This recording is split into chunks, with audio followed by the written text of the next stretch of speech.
الرحمن علم القرآن خلق الإنسان علمه البيان।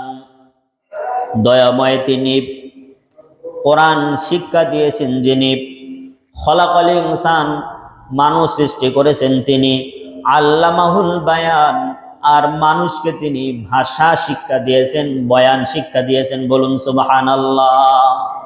আল্লামাহুল বায়ান, তিনি মানুষকে ভাষা শিখিয়েছেন, তিনি মানুষকে কথা শিখিয়েছেন।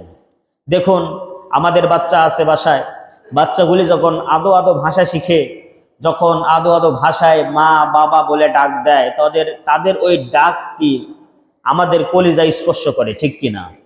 মানুষের অন্তরের আঘাত করে ওই ডাকটি। ঠিক তেমনি ভাবে মানুষ ভাষার মাধ্যমে একে অপরের সঙ্গে যোগাযোগ রক্ষা করতে পারে, সম্পর্ক স্থাপন করতে পারে, এবং এই ভাষা দিয়ে মানুষ একমাত্র আল্লাহকেই ডাকে। বলুন সুবহানাল্লাহ। আল্লাহ পাক মানুষকে ভাষা শিখিয়েছেন কেন? মানুষ যেন তার মাতৃভাষায়, তার ভাষায় যেন আল্লাহকে ডাকতে পারে। আল্লাহকে ডাকার জন্য মানুষকে ভাষা শিখিয়েছেন। আমাদের সৃষ্টির সূচনা লগ্ন থেকে একটু লক্ষ্য করি, দেখেন মানুষকে আল্লাহ পাক তার জিকিরের জন্য জবান দিয়েছেন, ভাষা শিক্ষা দিয়েছেন, তাকে স্মরণ করার জন্য। কিভাবে? মাতৃগর্ভে আমরা সকলেই ছিলাম। মাতৃগর্ভে থাকাকালীন সময় আমাদেরকে যখন আমাদের দেহে যখন রূহ আসলো মাতৃগর্ভে, তখন খাবারের প্রয়োজন হলো, খাবারের প্রয়োজন হলো। তো মাতৃগর্ভে বাচ্চার জন্য খাদ্য সার্ভ করবে কে? কে পরিবেশন করবে খাদ্য? কে করবে? আল্লাহ। জোরে বলেন, কে করবে? আল্লাহ। কিভাবে করবে? আল্লাহ রাব্বুল আলামিন মাতৃগর্ভে যখন একটি বাচ্চার খাদ্যের প্রয়োজন হয়ে গেল, এইবার আল্লাহ পাক রব্বুল আলামিন মাতৃগর্ভে বাচ্চাকে খাওয়াবেন কিভাবে? মায়ের মাসিক স্রাবের রক্তটা আল্লাহ পাক বন্ধ করে দিলেন। এরপরে মায়ের নাভির সঙ্গে বাচ্চার নাভিটা কানেক্ট করে দিলেন। ওই রক্ত বাচ্চার নাভির রক্ত দিয়ে শরীরের ভিতরে সঞ্চারিত হতে থাকলো।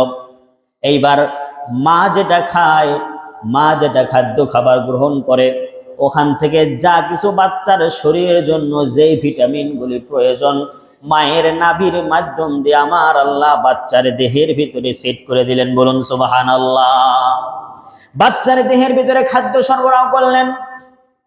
এইবার প্রশ্ন আসতে পারে, আল্লাহ রাব্বুল আলামিন বাচ্চার নাভির সঙ্গে মায়ের নাভিটাকে কানেক্ট করে দিলেন কেন? আল্লাহ ইচ্ছা করলে ওই নাভিটা তো বাচ্চার মুখের সঙ্গে কানেক্ট করে দিতে পারতেন। জোরে বলেন, পারতেন কি পারতেন না? অবশ্যই পারতেন আল্লাহ, কিন্তু জিহ্বার সাথে কানেক্ট করে দিলেন না, জবানের সঙ্গে কানেক্ট করলেন না। এই কারণে এই দুনিয়ায় আসার পরে বান্দা মায়ের মাসিকের রক্তটা হচ্ছে নাপাক রক্ত, আর ওই নাপাক রক্তটা যদি আল্লাহ জিহ্বার সাথে সেট করে দেয়, জিহ্বা নাপাক হয়ে যাবে বলে দুনিয়ায় আসার পরে অপবিত্র জবান দিয়া, অপবিত্র জিহ্বা দিয়ে আল্লাহকে ডাকবে বান্দা। আল্লাহ এইটা চান না। আল্লাহ পবিত্র, তিনি পবিত্রতা পছন্দ করেন। ইন্নাল্লাহা তাহিরুন ইউহিব্বুত তুহুরা, আমার আল্লাহ পবিত্র, পবিত্রতা পছন্দ করেন। এই কারণে বাচ্চার নাভিটা মায়ের নাভির সঙ্গে কানেক্ট করে দিলেন, আর বললেন, গোলাম দুনিয়ায় যাওয়ার পরে তোমার পবিত্র জবান দিয়া, পবিত্র ভাষায় আমি রবের জিকির করবা। বলুন সুবহানাল্লাহ। এই কারণে আল্লাহ পাক মানুষের জবানটা পবিত্র রাখার জন্য মাতৃগর্ভে মানুষের জবানটা হেফাজত করলেন। দুনিয়ায় আসলেন, আসার পরে আল্লাহ পাক মানুষকে ভাষা শিক্ষা দিলেন।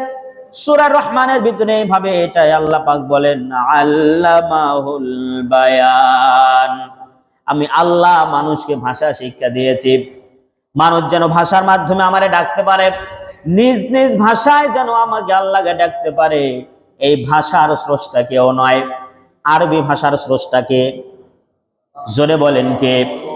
ফার্সি ভাষার স্রষ্টা কে? বাংলা ভাষার স্রষ্টা কে? সকল ভাষার স্রষ্টা আল্লাহ। জোরে বলেন কে?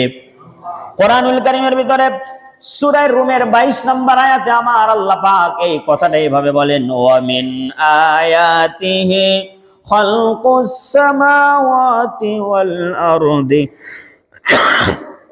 واختلاف ألسنتكم وألوانكم إن في ذلك لآيات للعالمين জোরে বলুন আল্লাহু আকবার। আল্লাহ রাব্বুল আলামিন বলেন ওয়া মিন আয়াতিহি, আর তার নিদর্শনাবলীর ভিতরে এটাও একটি নিদর্শন, খালকুস সামাওয়াতি ওয়াল আরদ, আসমান আর জমিন তিনি সৃষ্টি করেছেন। আসমান আর জমিনের সৃষ্টি এটা তার অসংখ্য নিদর্শনাবলীর ভিতরে একটা নিদর্শন। আর ইখতিলাফু আলসিনাতিকুম ওয়া আলওয়ানিকুম, আর তার নিদর্শনাবলীর ভিতরে এটাও একটি নিদর্শন যে আল্লাহ পাক তোমাদের ভিতরে রং বেরঙ্গের এবং ভাষার বৈচিত্র্যটা আমার আল্লাহ দান করেছেন। বলুন সুবহানাল্লাহ। ইখতিলাফু আলসিনাতিকুম, লিসানুন হচ্ছে এক বচন আর আলসিনাতুন হচ্ছে বহু বচন। যদি লিসানুন এক বচন দিতেন তাহলে আল্লাহ পাক বুঝাইতেন যে একটা ভাষা শিক্ষা দিয়েছি, সেই একটা ভাষা আরবিও হতে পারে আর ফার্সিও হতে পারে। কিন্তু আল্লাহ পাক এখানে সিঙ্গুলার নাম্বার ব্যবহার করেন নাই, শব্দ প্লুরাল নাম্বার ব্যবহার করেছেন, বহু বচন ব্যবহার করেছেন। আলসিনাতুকুম বলেছেন তোমাদেরকে ভাষার বৈচিত্র্যটা শিক্ষা দিয়েছি, অর্থাৎ রং বেরঙের মানুষ সৃষ্টি করেছেন এবং বিভিন্ন ধরনের ভাষা মানুষকে শিক্ষা দিয়েছেন। বলুন সুবহানাল্লাহ। কেউ আরবি ভাষী, কেউ বাংলা ভাষী, কেউ উর্দু ভাষী, কেউ ফার্সি ভাষী, ঠিক কিনা? আরো অসংখ্য ভাষা রয়েছে। তাহলে সকল ভাষার স্রষ্টাকে, একটু আসতে বললেন কেন? আরো জোরে বলেন, স্রষ্টাকে। বাংলা ভাষায় যদি আল্লাহরে ডাকা হয় আল্লাহ শুনবে নাকি শুনবে না? যদি ফার্সি ভাষায় ডাকা হয়, আরবি ভাষায় ডাকা হয়, আমার আল্লাহকে যে ভাষায় মানুষ ডাকবে আল্লাহ সেই ভাষায় শুনবে। বলুন সুবহানাল্লাহ। আমার বন্ধুগণ, আল্লাহ রাব্বুল আলামিন বলেন আমি তোমাদেরকে ভাষা শিক্ষা দিয়েছি, এই ভাষার ভিতরে ভিন্নতা দান করেছি এবং সকল ভাষার স্রষ্টা আমি।